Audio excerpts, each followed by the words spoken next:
Mengapa negara-negara ASEAN tidak mudah terbawa oleh Amerika Serikat? Nama saya Ricky Suwarno, berdiri di atas budaya superpower Amerika Serikat China, melihat masa depan Indonesia. Paman Sam selalu berusaha menyeret negara-negara ASEAN untuk melawan China. Mereka tidak hanya menyebabkan orang-orang kehilangan pekerjaan, tetapi juga membawa banyak kehancuran. Negara-negara ASEAN memiliki sistem politik dan kepercayaan agama yang berbeda, di mana pada akhirnya mereka perlu makan dan bertahan untuk kelangsungan hidup. Jadi, barang siapa yang bisa membantu mereka hidup lebih tenang dan makmur, negara-negara ASEAN akan bersahabat dengannya. Tahun 2021 menandai peringatan 30 tahun pembentukan hubungan dialog antara China dan Perhimpunan Bangsa-Bangsa Asia Tenggara ASEAN. Hubungan bilateral terus berkembang secara mendalam. Walaupun Paman Sam telah mencoba untuk menyabotase hubungan kerjasama ini, mencoba untuk menarik negara ASEAN ke dalam kereta anti-China. Namun sayangnya telah ditolak berulang kali. Sebenarnya, hubungan antara China dan ASEAN tidak begitu mulus dan harmonis pada awalnya. ASEAN didirikan pada tahun 1961. Sepanjang tahun 1960-an, China dan ASEAN saling tidak percaya dan bahkan bermusuhan akibat berbagai propaganda dari negara-negara barat. Sampai pada tahun 1965, Menteri Luar Negeri Malaysia menyatakan bahwa mereka harus bersatu untuk merespons ancaman serius dari China. Akibatnya, China juga pernah menganggap ASEAN sebagai organisasi anti-China. Namun, setelah pembentukan hubungan diplomatik antara China dan Amerika Serikat, hubungan antara China dan ASEAN mulai menjadi normal pada akhir tahun 1970. Setelah berakhirnya Perang Dingin, perekonomian antara China dan ASEAN yang saling melengkapi segera terwujud secara penuh, sehingga bilateral perdagangan dan pertukaran personel meningkat tajam.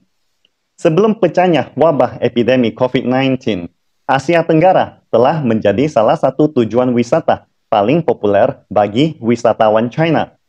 Bahkan, dalam kasus Laut China Selatan, negara-negara ASEAN juga tidak bersedia mengikuti langkah Amerika Serikat untuk mengadopsi sikap anti-China.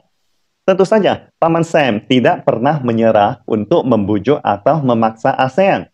Pada saat ini, Paman Sam masih mengatakan Amerika Serikat dan ASEAN adalah mitra abadi dan mencantumkan sejumlah besar janji dalam bentuk cek kosong. Mungkin banyak negara ASEAN merasa heran bagaimana suatu negara yang baru berusia 245 tahun di mana fenomena perpecahan etnis internal yang semakin serius berani menyatakan ASEAN sebagai mitra abadinya. Lalu, bagaimana sikap negara-negara ASEAN terhadap rayuan Amerika Serikat? Mengapa Amerika Serikat tidak bisa menarik negara-negara ASEAN? Ini mungkin tidak dapat dijelaskan hanya dengan hubungan ekonomi dan perdagangan. Memang, China sekarang adalah mitra dagang terbesar ASEAN, dan kedua belah pihak sangat bergantungan dalam hubungan ekonomi. Namun, Amerika Serikat juga sering melakukan pertukaran perdagangan dengan ASEAN. Apalagi Amerika Serikat juga memiliki hegemoni dolar, keuangan, dan militer. Di antara negara-negara ASEAN, misalnya Filipina, Singapura, dan Thailand, juga memiliki aliansi militer formal dengan Amerika Serikat. Misteri masalahnya terletak pada hegemoni dolar ini. Sebagai contoh, pada tahun 1997, ketika terjadi krisis moneter di negara-negara ASEAN mengakibatkan perekonomian Indonesia, Thailand, Singapura, Malaysia, dan Filipina terpukul keras. Seperti diketahui, krisis tersebut direncanakan secara cermat oleh Taipan Keuangan Amerika George Soros yang menggunakan metode moneter dan keuangan untuk memanen buah dari pembangunan ekonomi di seluruh Asia Tenggara. Pemerintah Amerika Serikat tidak memperdulikan hal ini, malah sebaliknya memanipulasi dana moneter internasional dan meminta negara-negara ASEAN untuk mentransfer kedaulatan dengan imbalan bantuan. Pada saat krisis ini, China yang modis dan tidak begitu kuat saat itu, dengan tegas menekankan bahwa mata uang renminbi tidak akan terdepresiasi dan tidak akan ikut memanen negara-negara ASEAN seperti halnya Amerika Serikat. Sikap bertanggung jawab China sangat kontras dengan Amerika Serikat. Sejak saat itulah, China mulai memperoleh hati banyak negara-negara ASEAN. Sehingga hubungan antara China dan ASEAN dengan cepat semakin mesra. Dan kedua belah pihak segera menandatangani perjanjian pada tahun 2001, menjanjikan untuk membangun kawasan perdagangan bebas dalam waktu 10 tahun. Pada tahun 2003, kedua belah pihak menjalin kemitraan strategis, sehingga volume perdagangan dan pertukaran personel meningkat secara substansial. Impor China dan keuntungan yang dibawa oleh turis China telah menjadi pilar ekonomi yang paling penting di banyak negara ASEAN. Di banyak tempat wisata seperti di Bali, Thailand, dan Malaysia, banyak praktisi pariwisata lokal bahkan telah belajar dan bercakap bahasa Mandarin yang lancar. Pada tahun 2020 dan 2021, ketika epidemi COVID-19 mengamuk, China sekali lagi membuktikan dan menjadi mitra yang paling dapat diandalkan dari ASEAN.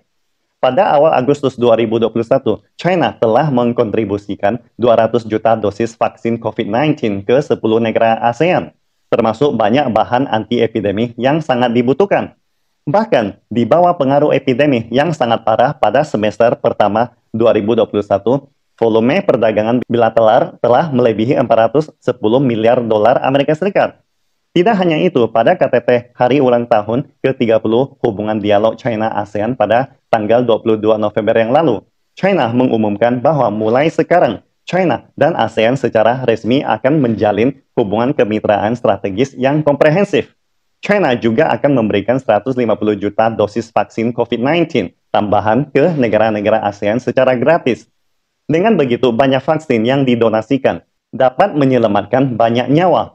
Dan yang lebih penting adalah dapat membantu negara-negara ASEAN untuk memulihkan produksi dan kembali ke kehidupan normal. Sebaliknya, Paman Sam yang selalu penuh dengan janji manis, namun sedikit yang dapat ditepati. Vaksin yang sebenarnya dijanjikan untuk ASEAN jauh bila dibandingkan dengan yang dikontribusikan oleh China. Apalagi keamanan dan keandalan vaksin Moderna maupun Pfizer yang didonasikan sering menjadi pertanyaan. Dalam keadaan seperti itu, Amerika Serikat masih bersikeras untuk menarik ASEAN untuk melawan China. Hanya akan menghancurkan kehidupan mereka. Negara-negara ASEAN memiliki sistem politik dan keyakinan agama yang berbeda, di mana pada akhirnya negara-negara ASEAN perlu makan dan kelangsungan hidup. Barang siapa yang bisa membantu mereka untuk hidup yang lebih nyaman dan lebih makmur, mereka akan bersahabat dengannya. Jika ada sebuah negara hegemoni pernah merampok uang mereka, tidak peduli hidup dan mati mereka, apalagi ingin mereka menjadi umpan meriam, maka tidak ada misteri tentang pilihan apa yang akan dibuat negara-negara ASEAN. Pastikan Anda subscribe dan follow akun ini supaya senantiasa mendapatkan info terbaru tentang teknologi terkini AI berkaitan. Salam Indonesia Maju!